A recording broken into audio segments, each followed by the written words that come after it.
So I guess we start at the beginning. Hatching the plan. Right? All right. Okay. Okay. How did you come up with this piece, Bill? I didn't. We all came up with it together. So Royal Caribbean came to us. They saw a previous piece we did. We had a video online of a piece called Breaking Wave, which we did a few years ago for a biotech firm in Cambridge, Massachusetts. And they saw that and they said, hey, that's awesome. Can you do something like that for a cruise ship? And we were like, not really. That's not going to work on a cruise ship exactly, but we'd be happy to kind of think up a new piece.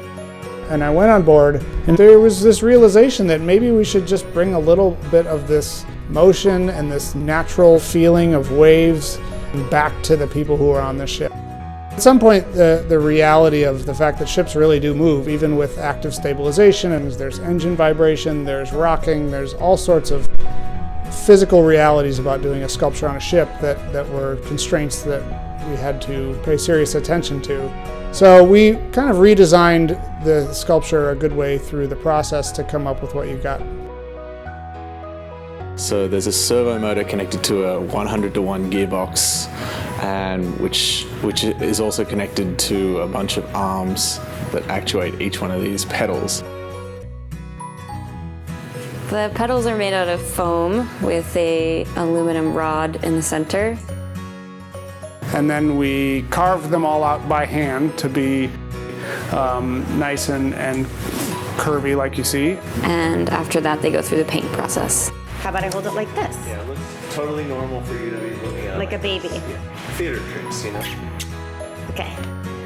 So it's a series of layers of sort of sealant and paint, and what causes the crackle pattern is a layer of glue that basically, as it's drying, sort of separates into these sort of crackle pattern.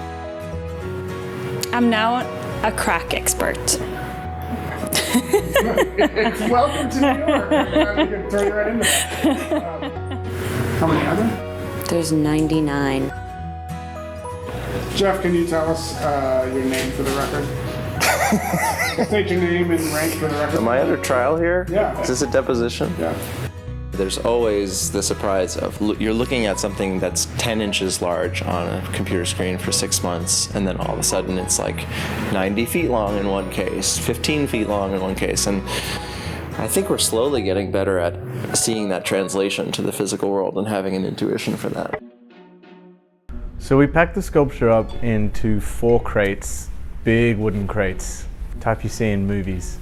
And we put them in a truck put them in a ship sailed to Germany, we took them off that ship and put them on another ship and installed them.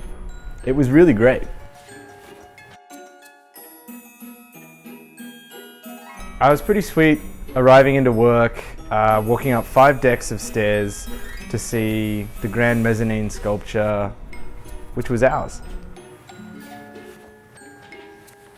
Now it's sailing somewhere in the Pacific. It's kind of sweet.